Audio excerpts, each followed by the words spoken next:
you the price of your listing. How can we negotiate with you the price of it? Start with an offer. Start with a written offer, Okay. and then we negotiate. And that way, everything that we do through the process is in writing. Because if you call me up and ask, will they accept less? I say, well, that's not my decision. You know, because the seller set the price.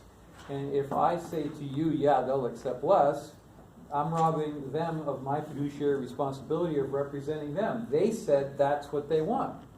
That's what they want. So if you're gonna come in with less, then give it to me in writing. That way I got something I can work with. I can go back and I can say, here's what we got. And if I get 3 offers like that, and they're all in that ballpark, and they're all less, that's a clue where I come from. And I can go back to the seller and say, here's what the market's telling us about the price. But if I don't have something in writing, I got nowhere to go. I got nothing to do. So contract to close. We're just going to finish up with this really, really quickly.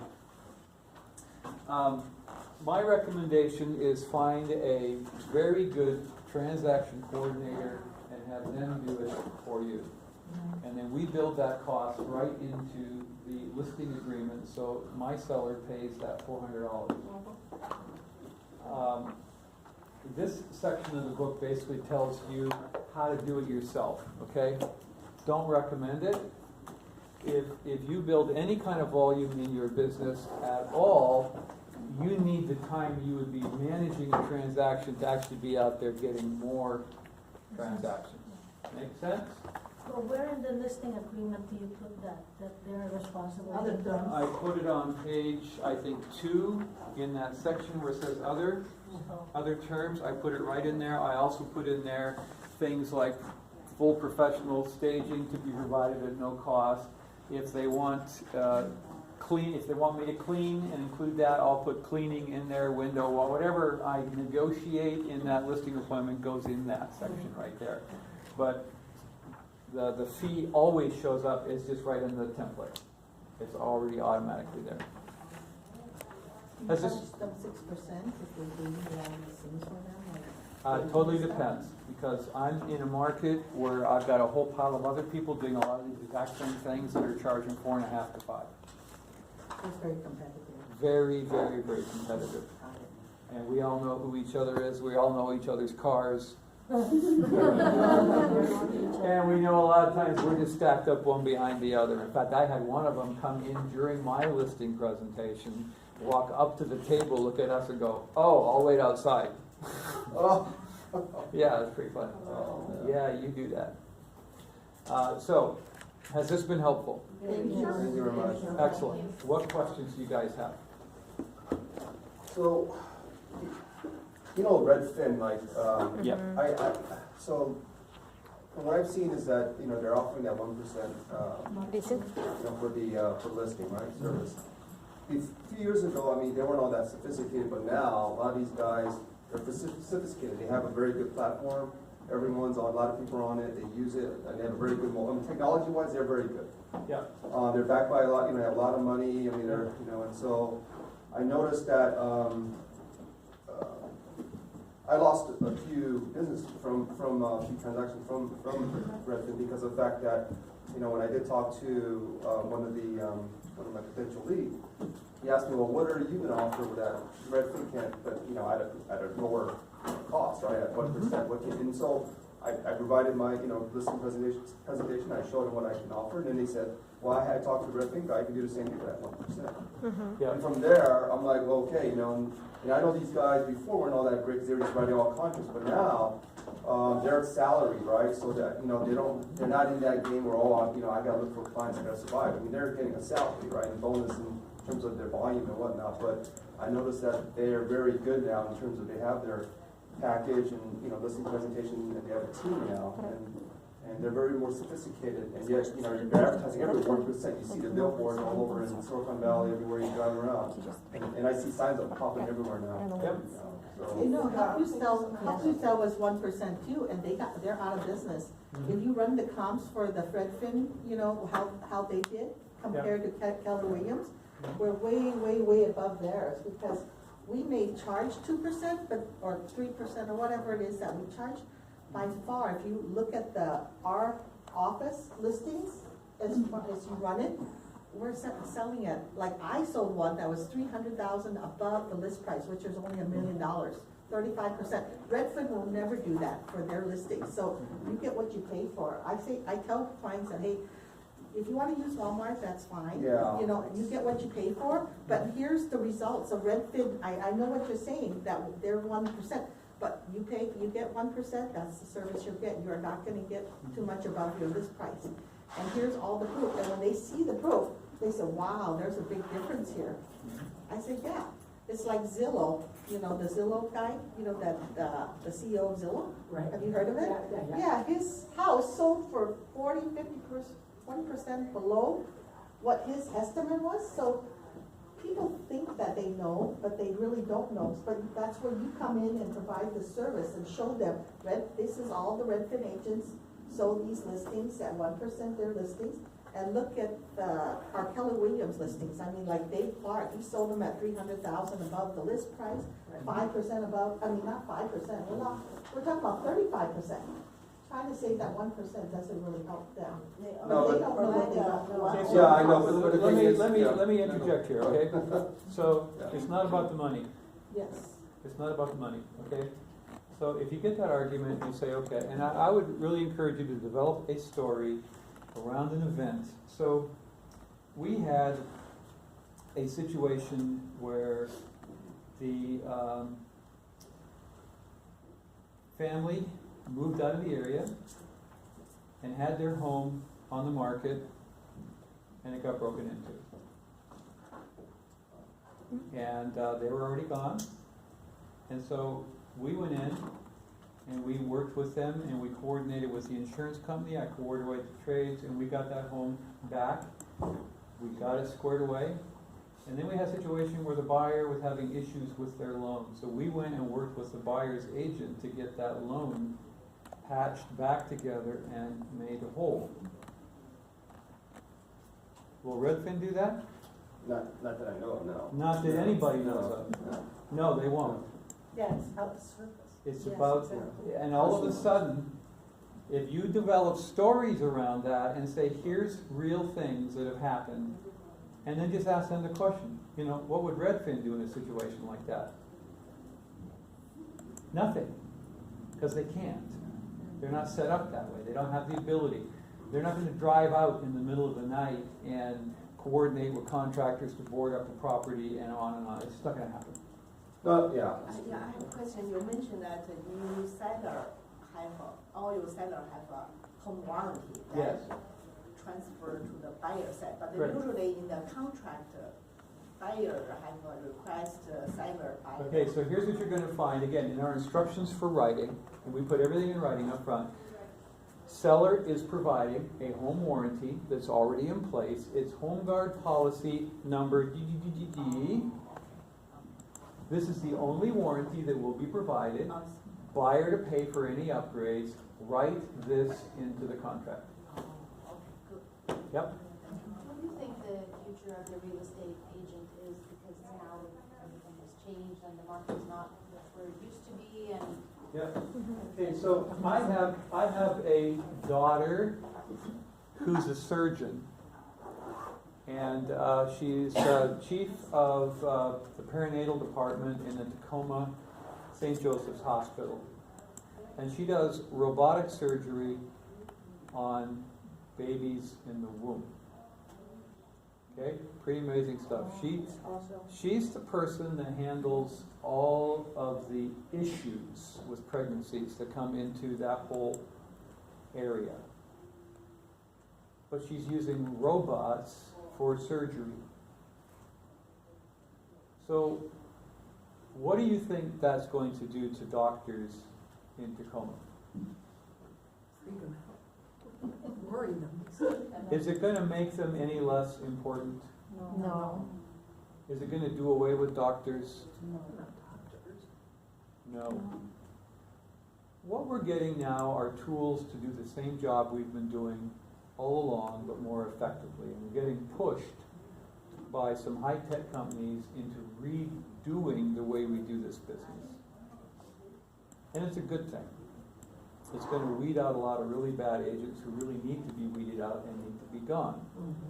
And it's gonna give us some high-tech tools that are gonna enable us to do our job a whole lot more effectively.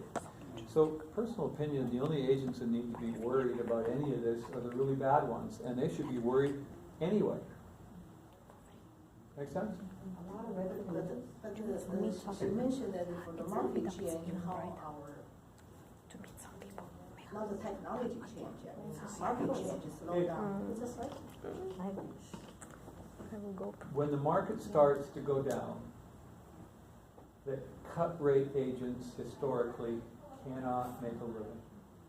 Okay, that's just, it's always been that way, and it always will be that way. And the fact that a lot of these companies now have high-tech money backing them up doesn't change anything. It just means they may be able to stay a little bit longer, but at the end of the day, these are all investment-driven entities, and there's going to be a point in time where these investors are going to wake up and go, this is not a good investment, and they're going to go put their money someplace else.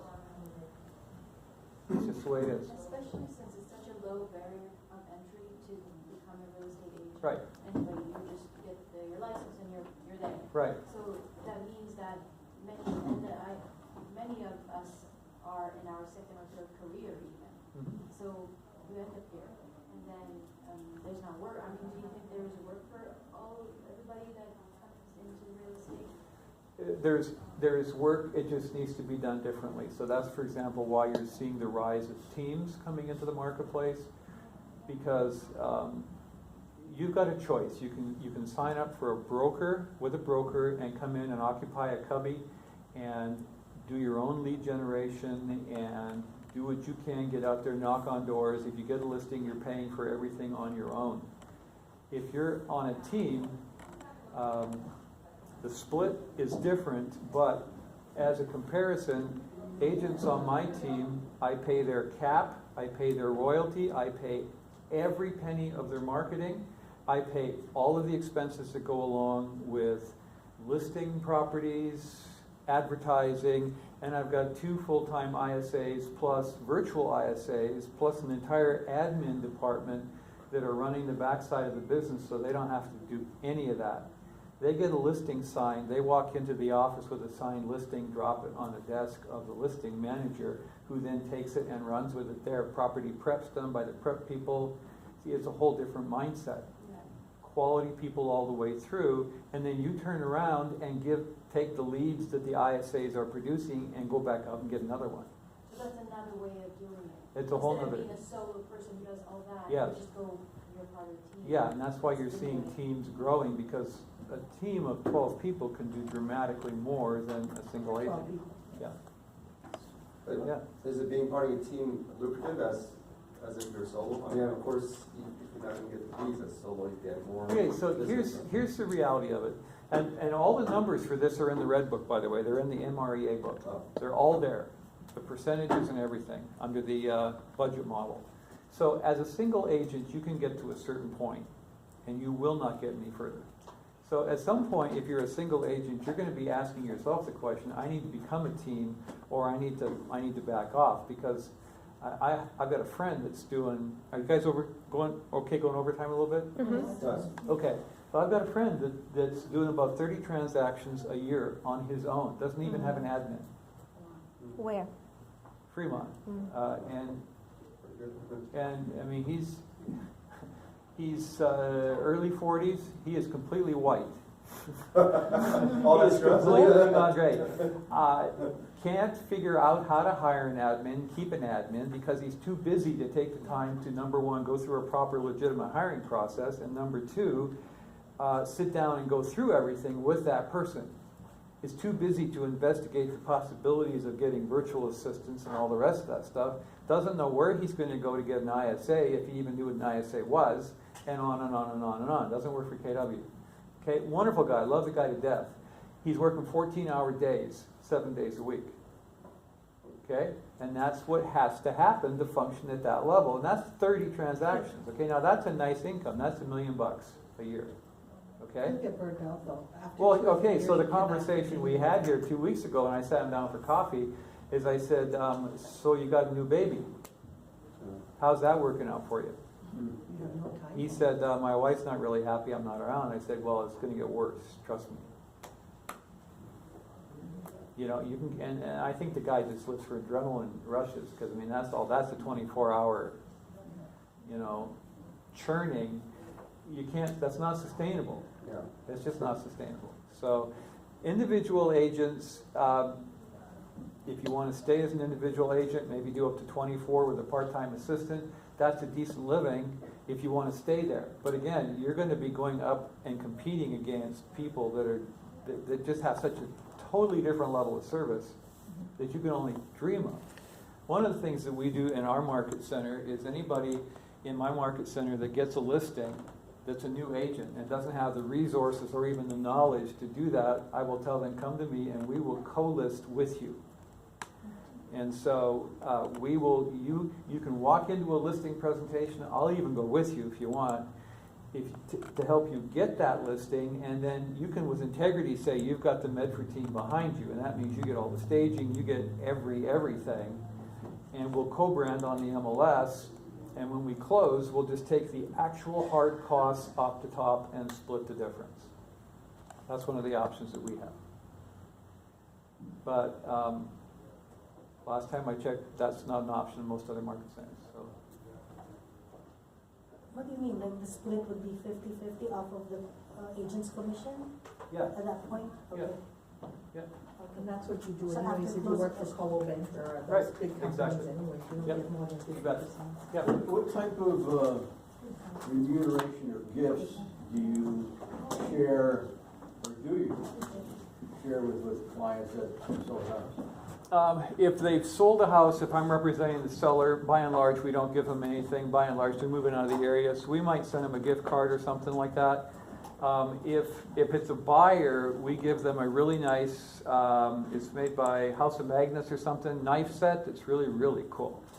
It's got rosewood handles and stuff, and it's got our name on it. And, What is it? So what knife set? it's a two-piece knife set that's really nice. Nice side. Knife. But Chinese people, you don't give knife set because that's really bad news. It's very bad luck. Oh, Yeah. yeah, we don't do Just that. like clock, you don't get clock. Yeah, yeah. Flour? Yeah. Good to know. Flour? No, clock. We don't do that. We're so superstitious. But Americans are fine because they don't Actually, he said he started to think Okay, if you guys have time, this would be really, really helpful to me. So I'm a KW certified trainer. The next level of training for me is master level trainer in Keller Williams. I'd like to get there, but I need reviews to do it. So if you want to go to this, just go to that on your phone. It'll take you to a review site. The class is Win with Sellers. It's one of the classes there. There's a drop-down menu there. When you get down to instructor, it has my name in there. You just have to scroll down. It's by first. It's by last name, but it's got my name. Let's see. Sort by last name, but it's got my first name first, if that makes sense. Yeah, they sort it by last name, but they don't list it that way? They don't list that. It's a little confusing. So just scroll down through the M last names and you'll find me. So I would really, really appreciate it. Say nice things. That would be great. Appreciate you guys coming out. Thank you. Thank you so much.